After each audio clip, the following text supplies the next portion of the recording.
નમસ્કાર વિદ્યાર્થી મિત્રો, મારી યુટ્યુબ ચેનલ સંજય પટેલમાં આપ સૌનું હાર્દિક સ્વાગત છે. મિત્રો, આજના વિડીયોની અંદર આપણે ધોરણ 4 વિષય છે ગુજરાતી, જેનો પાઠ 10મો, જેનું નામ છે રંગે સંગે કામ કરો. આ પાઠના સ્વઅધ્યયન પોથીના પ્રશ્નો અને તેના જવાબો વિશે શીખવાના છીએ. વિદ્યાર્થી મિત્રો, જો તમે મારી ચેનલમાં નવા હોય તો મારી ચેનલને જરૂરથી સબસ્ક્રાઈબ કરો.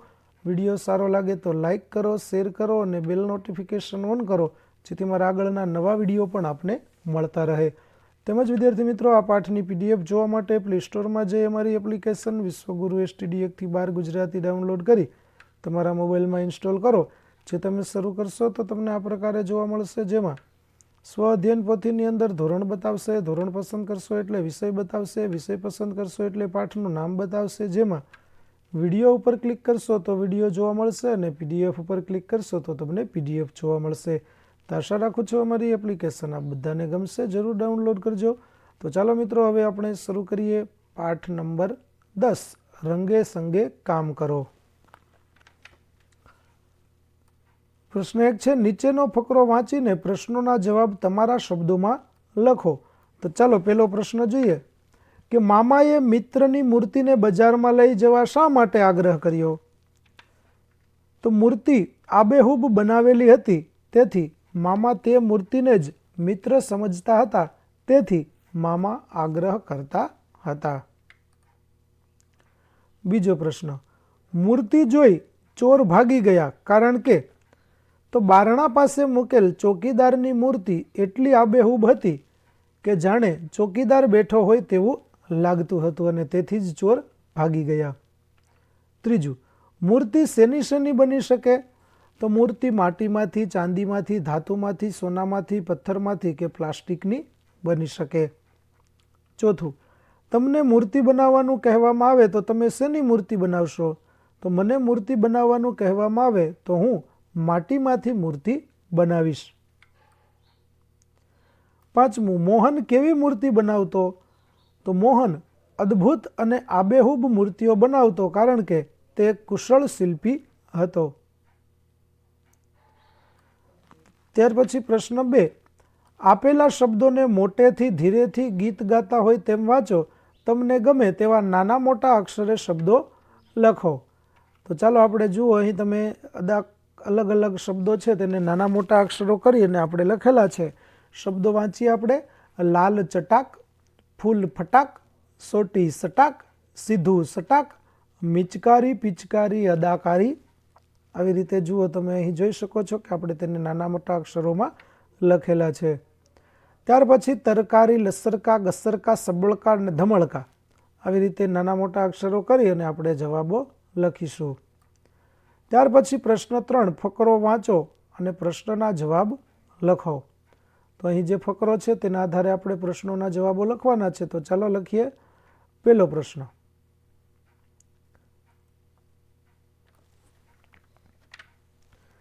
પહેલો પ્રશ્ન છે, લાવરીના બચ્ચા કેમ ચિંતામાં પડ્યા?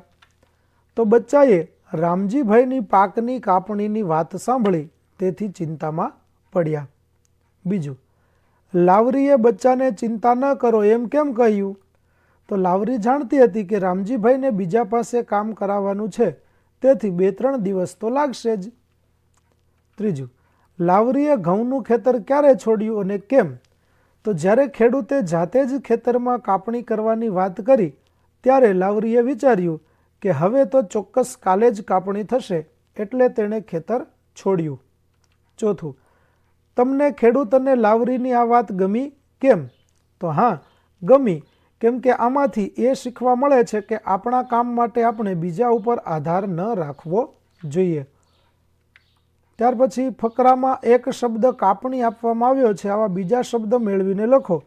તો કાપણી, માપણી અને આપણી, લણણી તો છાટણી અને ટાંકણી. ત્યાર પછી પ્રશ્ન 4, નીચેનો ફકરો વાંચી પ્રશ્નોના જવાબ લખો. તો ચાલો આપણે જોઈએ પ્રશ્નના જવાબો. આ ફકરામાં કયા કયા જીવોનો ઉલ્લેખ થયો છે? તો આ ફકરામાં કીડી, ખિસકોલી, દેડકા વગેરે જેવા સજીવોનો ઉલ્લેખ કરવામાં આવ્યો છે. ત્યાર પછીનો પ્રશ્ન 2, કીડીને મહેનતુ જીવ કેમ કહી હશે?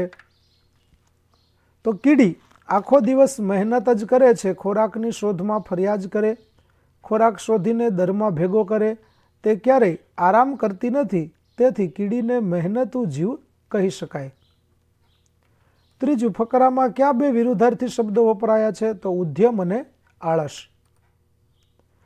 ત્યાર પછી આપેલા વાક્ય માટે સાચો અર્થ ધરાવતો વિકલ્પ પસંદ કરી નીચે લખો. દરેક મનુષ્ય કામ કરે છે એટલે બધા જ માણસો કામ કરે છે. ત્યાર પછી કીડી જેવો મહેનતુ જીવ બીજો એકેય નથી, જેનો અર્થ થાય કીડી બધા જીવોમાં સૌથી વધુ મહેનતુ છે. અને પાંચમું, આ ફકરાનું શીર્ષક તમે શું આપશો? તો હું આ ફકરાને મહેનતુ જીવ શીર્ષક આપીશ. ત્યાર પછી પ્રશ્ન 5, નીચેના મુદ્દાઓના આધારે 5-6 વાક્ય લખો. તો પેલું કામ છે, તમે કયા કયા કામો વિશે જાણો છો અને તમે કરેલું કામ એમાં તમને શું ગમ્યું અને શું ન ગમ્યું? તો અમે ખેતી કામ, કડિયા કામ, સુથારી કામ, મિસ્ત્રી કામ વગેરે કામો વિશે જાણીએ છીએ. તેમાં મને ખેતી કામ ગમે, સાથે સાથે ખેતરમાં વિવિધ કામ કરવાની મજા પડે, ખેતરમાં રમતો રમવી ગમે, ક્યારેક ખેતરમાં સાપ કે વીછી જેવા જીવજંતુઓ નીકળે અને કોઈને કરડે, તે વાત મને ન ગમે.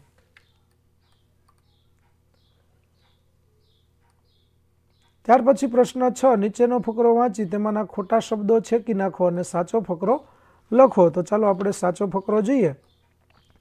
તો એક ઊંચો પહાડ હતો, પહાડની ટોચ પર નાનકડું મંદિર, મંદિરનો પૂજારી ઠીંગણો હતો, પણ તેને એક રૂપાળી દીકરી, તેનું નામ સૌંદર્યા. સૌંદર્યા ખૂબ જ હોશિયાર હતી. ત્યાર પછી પ્રશ્ન 7, આડાઅવળા થઈ ગયેલા શબ્દોને યોગ્ય ક્રમમાં ગોઠવી સાચા વાક્યો બનાવીને લખો.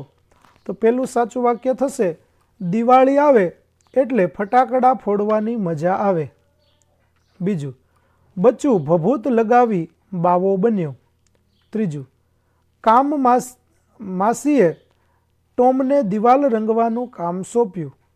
ચોથું વાક્ય, ટમેટું કહે મને ફ્રીજમાં ખૂબ ઠંડી લાગે છે.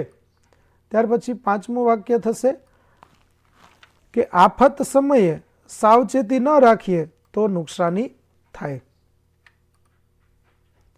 ત્યાર પછી પ્રશ્ન 8, ઉદાહરણ મુજબ શબ્દમાં જરૂરી ફેરફાર કરો. જેમ કે બડબડ તો બડબડાટ, ગડગડ તો ગડગડાટ, ભડભડ તો ભડભડાટ, સડસડ તો સડસડાટ, બણબણ તો બણબણાટ, ખળભળ તો ખળભળાટ, સળવળ તો સળવળાટ અને જળહળ તો જળહળાટ.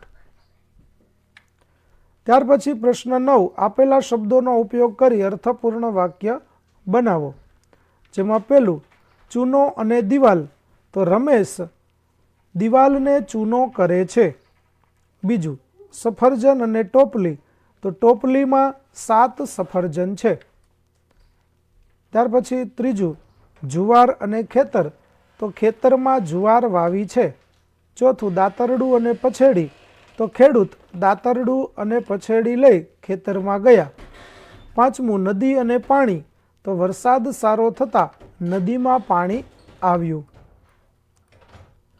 ત્યાર પછી પ્રશ્ન 10, હવે તમારા ચહેરા પર દુઃખ છુપાવી રાખ્યું છે, ક્યારે ક્યારે? કોઈ પણ 2 ઘટના લખો. તો પેલી ઘટના છે કે હા, એક વખત મારું પરિણામ સારું આવ્યું ન હતું, ત્યારે પપ્પાની બીકથી દુઃખને છુપાવી રાખ્યું હતું. અને બીજી ઘટના, એક વખત સાયકલ પરથી પડી ગયો, ત્યારે પગમાં વાગ્યું હતું, પણ તે વખતે ફરવા જવાનું હોવાથી મેં દુઃખ છુપાવી રાખ્યું છે. ત્યાર પછી પ્રશ્ન 11, આ પાઠના શીર્ષકને જુદી જુદી રીતે કલાત્મક રીતે લખો. જેમ કે અહીં જુઓ, રંગે સંગે કામ કરીએ, તેને જુદી જુદી રીતે લખીને આપણને બતાવ્યું છે. તો આપણે પણ આ પ્રકારે અલગ અલગ શબ્દોમાં આપણે તે અક્ષરો છે તેનું લખાણ કરી દઈશું. ત્યાર પછી પ્રશ્ન 12 છે, મોસમ આવી મહેનતની માં આપેલ વર્ણનને આધારે ચિત્ર દોરો. તો વિદ્યાર્થી મિત્રો, આપેલી જગ્યા છે તેની અંદર જે વર્ણન તમને ગીતમાં આપેલું છે તે વર્ણનને આધારે તમારે ચિત્ર બનાવવાનું રહેશે, જેના માટે તમને અહીંયા જગ્યા આપેલી છે. તો વિદ્યાર્થી મિત્રો, અહીં આપણો પાઠ 10 રંગે સંગે કામ કરીએ ના સ્વઅધ્યયન પોથીના પ્રશ્નો અને તેના જવાબો પૂરા થાય છે. આગળના પાઠના સ્વઅધ્યયન પોથીના પ્રશ્નો અને તેના જવાબો મેળવવા મારી ચેનલને જરૂરથી સબસ્ક્રાઈબ કરો. તેમજ PDF જોવા પ્લે સ્ટોરમાંથી અમારી એપ્લિકેશન વિશ્વગુરુ STD 1-12 ગુજરાતી ડાઉનલોડ કરો. ફરી મળીશું નવા વિડીયો સાથે. ત્યાં સુધી આવજો.